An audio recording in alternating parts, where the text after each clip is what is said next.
Well folks, I really wish कि आप लोग बहुत अच्छे होंगे। और मैं जानता हूँ कि हम एक लंबे अरसे के बाद मिल रहे हैं और मैं यकीन दिलाता हूँ कि अब हम लगातार मिलते रहेंगे। अब हम रेगुलर रहेंगे इस चैनल पर। हर महीने एक लव स्टोरी मैं आपके लिए लेकर आऊँगा और आई रियली विश कि वो आपको पसंद आएगी। आज की जो लव स्टोरी है वो एक बड़ी सीधी सिंपल एक सरल लड़की के बारे में है जो पारिवारिक है, घर का बड़ा ख्याल रखती है, एक नौकरी भी करती है। और इस कहानी में थोड़ी सी जद्दोजहद है, थोड़ी सी परेशानी कुछ यूँ है कि समझ में नहीं आ रहा है कि कहाँ वो लड़की इस कहानी में गलत हो गई। और इस चीज़ को फिगर आउट करने में मुझे आपकी मदद चाहिएगी। आपको बताना होगा कि ये कहानी कहाँ ऑफ ट्रैक हो गई, कहाँ असल में उस लड़की से गलती हो गई। क्योंकि ऐसी हज़ारों लाखों कहानियाँ हैं जो हमारे समाज में हमारे आसपास बन रही है और बिगड़ रही है और क्या कुछ नहीं हो रहा। ये लड़की है, इसका नाम निशा है। निशा एक सीधी सिंपल सी जॉब करती है। वो अपने घर से निकलती है, कुछ दूर पैदल चल के जाती है, बस स्टॉप पर बस का वेट करती है। हमेशा एक भरी हुई बस, भीड़ भाड़ वाली बस आती है, ये उसमें चढ़ती है और किसी तरह जद्दोजहद करते हुए ये अपने स्टॉप तक पहुंचती है और अपनी जॉब को कंटिन्यू करती है। निशा का रेगुलर का यही रूटीन है, रेगुलर वो इसी तरीके से जाती है और इसकी ज़िंदगी ऐसे ही चलती है। एक व्यक्ति अक्सर जो उसी रूट से निकलता है और निशा को देखते हुए निकलता है, शायद निशा को लेकर उसके मन में कोई विचार है। उसका नाम राहुल है। निशा एक दिन अपना बस मिस कर देती है। बस जब मिस कर देती है तो वो लिफ्ट के लिए सोच रही है या फिर वो दूसरी बसों के लिए वेट कर रही है। उसके चेहरे पर, उसके हाव भाव में एक छटपटाहट नजर भी आ रही है। राहुल आता है और राहुल अपनी गाड़ी रोक देता है और निशा को कहता है कि क्या मैं आपको लिफ्ट दे दूं या आप अगर कहीं कुछ हेल्प चाहते हैं तो मैं आपकी मदद करूं। निशा को लगता है कि शायद ये ठीक नहीं होगा, इस तरह के किसी किसी नौजवान लड़के के साथ जाना ये गलत इंटरप्रिटेशन हो सकता है, तो उसने उसको इनकार किया। फिर कभी दोबारा महीने 2 महीने में ऐसा मौका आया कि उसने बस मिस की, फिर सेम सिचुएशन, फिर राहुल आया। आज निशा को वाकई में अर्जेंसी थी, उसे टाइम से पहुंचना था, आज की बस मिस नहीं होनी चाहिए थी। और वो राहुल से लिफ्ट ले लेती है और वो जाने लगती है और वो अपने स्टॉप पर चली जाती है। पूरी मर्यादा का ख्याल रखती है, सब चीज़ों का ध्यान रखती है। ये सिलसिला चलता रहता है, वो हमेशा अपनी बस से जा रही है। पर 1-2 बार लिफ्ट का मामला हुआ और राहुल ही आया और राहुल ने लिफ्ट दे दी। और अब निशा के दिमाग में एक सेंस ऑफ कंफर्ट डेवलप हो गया, जो कि आमतौर पर एक ह्यूमन ब्रेन में डेवलप हो ही जाता है कि मान लीजिए अगर मैं लेट हो भी गई तो देयर इज समबडी जो मुझे ड्रॉप कर देगा। और ये सेंस ऑफ कंफर्ट जो है वो इस सिचुएशन को पैदा करने लगा कि महीने 2 महीने में एक बार ऐसा मौका आ रहा है जब वो घर से निकली है, वो लेट हो गई है, वो इस भरोसे ही है कि राहुल आएगा। राहुल आता भी है, राहुल से वो लिफ्ट लेती है। अब क्योंकि 3-4 बार ये वाकया हो गया तो एक बेसिक कर्टसी होती है जहाँ पर इंसान हालचाल पूछ लेता है एक दूसरे के बारे में कि कैसे हैं या कहाँ जाते हैं या क्या जॉब है और क्या नहीं और ये सब कुछ। राहुल वाकई में काफ़ी इंटरेस्टेड है, उसे उसको छोड़ना अच्छा लगता है। पर निशा ने इस दौरान कभी भी अपनी मर्यादा को पार नहीं किया। उसने हमेशा अपनी लिमिट्स को, अपनी बाउंड्रीज का ख्याल रखा।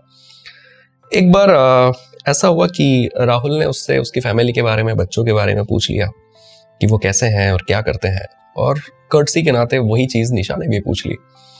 जब निशा ने पूछ ली तो उसने बताया कि उसकी वाइफ नहीं है इस दुनिया में और उसका एक बेटा है सिर्फ। और ये बात उसे थोड़ी सी कचोटी कि क्योंकि वो इतना जवान है, इतना सब कुछ अच्छा है कि उसकी वाइफ का नहीं होना या अनफॉर्चुनेट था, वो इस दुनिया में नहीं है, तो थोड़ा सा उसको इस बात ने झंझोड़ा कि ये चीज़ नहीं होती तो शायद अच्छा होता। बट एनीवेज ये चीज़ें चलती रही। दोबारा कभी ऐसा मौका मिला तो उसने पूछ लिया कि आपका बेटा कैसा है। तो राहुल ने बताया कि आज वो काफ़ी बीमार था, पिछले 2-3 दिनों से वो बीमार है और राहुल की मम्मी जो है वो उसका ख्याल रख रही है। अगेन उसे ये बात ठीक नहीं लगी, पर ये सब चीज़ें तो घर घर की कहानी है, ये तो चलता ही रहता है। पर इसमें संवेदनाएं शामिल हो गई, एक दूसरे के लिए थोड़ी सी फिक्र शामिल हो गई। अभी भी निशा के मन में यही है कि कहीं कोई वो कुछ गलती तो नहीं कर रही। एक दिन राहुल ने उसको पूछ लिया। मैं आपको फिर बता दूं कि ये लिफ्ट का सिलसिला रोज़ाना नहीं चल रहा है। निशा इस बात का पूरा ख्याल रखती है कि मुझे इस कंफर्ट को इस तरह से यूज़ नहीं करना है। वो रोज़ बस में ही जाती है। महीने 15 दिन में कभी ऐसा मौका आता है कि वो लिफ्ट लेती है। आज जब राहुल ने निशा को लिफ्ट दी तो उसने उससे पूछ लिया कि क्या हम कभी कॉफ़ी पर मिल सकते हैं, या क्या हम थोड़ा बातचीत कर सकते हैं, या थोड़ा टाइम स्पेंड कर सकते हैं, मुझे ऐसा मन करता है आपसे बात करने का, मुझे अच्छा लगा आपसे बात करके। उसने भी उसकी फैमिली की सिचुएशन को देखा और सब कुछ देखा, तो उसका भी मन तो किया, बट उसने कहा कि नहीं नहीं नहीं नहीं, वो ठीक नहीं है, आई एम रियली सॉरी, मैं नहीं आ पाऊंगी, या मेरे टाइमिंग्स मैच नहीं होते, ये वो सब कुछ। फिर कभी दोबारा ऐसा मौका मिला तो एक बार निशा ने कॉफ़ी के लिए यस किया, वो लोग कॉफ़ी के लिए चले गए। राहुल ने कॉफ़ी के दौरान काफ़ी सारी बातें की। बातों बातों में उसने कहीं ना कहीं ये भी जाहिर किया कि वो निशा को थोड़ा सा पसंद करता है, और इस बात की वजह से निशा ने उससे थोड़ी सी दूरी बना ली। निशा को लगा कि ये बिल्कुल ठीक नहीं हो रहा है, तो उसने अपने इरादे उसे उसी टेबल पर वहीं पर एकदम साफ कर दिए, और उसने ये भी कह दिया कि अगर आपके मन में ये सब चीज़ें हैं तो मैं दोबारा कभी आपके साथ नहीं आना चाहूँगी। ऑल्दो राहुल ने इस बात को क्लैरिफाई किया कि नहीं, ऐसा मेरा कोई इंटेंट नहीं है कि मुझे इस चीज़ को कहीं आगे लेकर जाना है, आप बिल्कुल नाराज़ ना हो, मैं इस चीज़ को यहीं भूल जाऊँगा, यहीं छोड़ दूंगा। एक बार ऐसा हुआ कि निशा घर से निकली और वो बस स्टॉप पर है। उस दिन बस मिस हुई। राहुल आया, वो जाना नहीं चाहती थी, पर शायद लगा कि चले जाना चाहिए, वो चली गई। उस दिन निशा का जो पड़ोसी है वो उस स्टॉप पर कहीं खड़ा था। उसने उसे देखा कि किसी अनजान व्यक्ति के साथ ही बैठ कर गई है, और उसने मन में कुछ उल्टी सीधी चीज़ें सोचना शुरू की, और वो गई। और निशा को भी यही थॉट था कि शायद अगर मैं ये सब चीज़ें करती रहूं तो राहुल के दिमाग में ये एक्सपेक्टेशन बढ़ती भी चली जाए। और उस दिन निशा भी सोच रही थी कि आज मैं लिफ्ट ना लेती तो ही अच्छा होता, और उसने मन बनाया कि आज के बाद हम इस सिलसिले को यहीं एंड करेंगे, इसको ख़त्म करेंगे। निशा घर को लौट आई। पता लगा कि उसके हस्बैंड जो हैं, उसके हस्बैंड को उस व्यक्ति ने, उस पड़ोसी ने ये सारी चीज़ें कन्वे करी कि आज हमने उसे किसी के साथ जाते देखा है, ये वो और सब कुछ।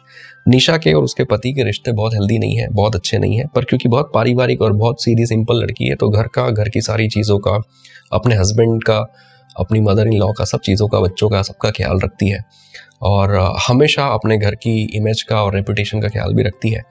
उसके हस्बैंड जो हैं वो उतने ज़्यादा रिस्पॉन्सिबल नहीं है, घर का उतना ध्यान नहीं रखते, ना उतना निशा का रखते हैं। पर आज वो घर आए और उन्होंने गाली गलौज भी शुरू की, और निशा पर हाथ भी उठाया, उसे मारपीट करना भी शुरू की, और सब कुछ करना शुरू किया। तो निशा को बड़ी ही जिल्लत भी झेलना रही। उस दिन उसने बहुत कुछ सहा भी, बहुत कुछ हुआ भी। वो कहती भी रही कि ऐसा कुछ नहीं है, वैसा कुछ नहीं है, ये नहीं है, वो नहीं है, पर उसका हस्बैंड इस बात को माना नहीं। और उस दिन के बाद दोस्तों निशा कभी राहुल को नहीं मिली, और ना उसने उसे कभी देखा, ना उसने कभी ज़िंदगी में अपनी उस बस को मिस किया। वो चुपचाप उस जॉब पर जाती रही, अपना काम करती रही। जब निशा के हस्बैंड ने उस पर हाथ उठाया और उसे बुरा भला कहा, तो उसकी बेटी ने पूछा भी कि भाई पापा ऐसा क्यों कर रहे हैं। तो निशा ने उसको भी यही समझाया कि बेटा पापा गलत नहीं है, मुझसे ही कुछ गलती हो गई थी। और वहाँ पर भी उसने इस बात का ख्याल रखा कि ये बच्ची जो है अपने पापा के बारे में कोई गलत राय ना बना ले।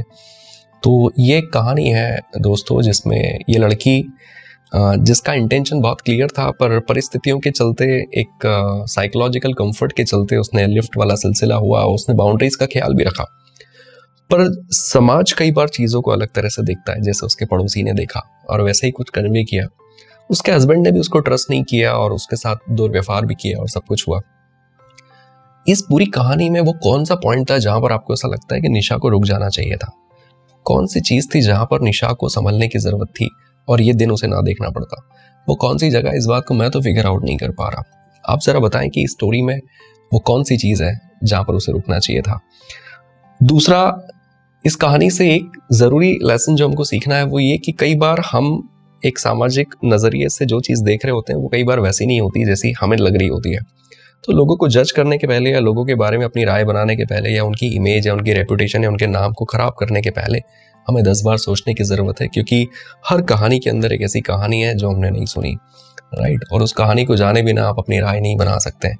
इस कहानी के बारे में आपकी राय क्या है, और क्या इस तरह की कहानी हम आगे भी सुनते रहना चाहेंगे? तो आप हमें बताएं, तो हम हर महीने एक स्टोरी के साथ आपके सामने हाजिर होंगे। Thank you so much. Have a great time. God bless you.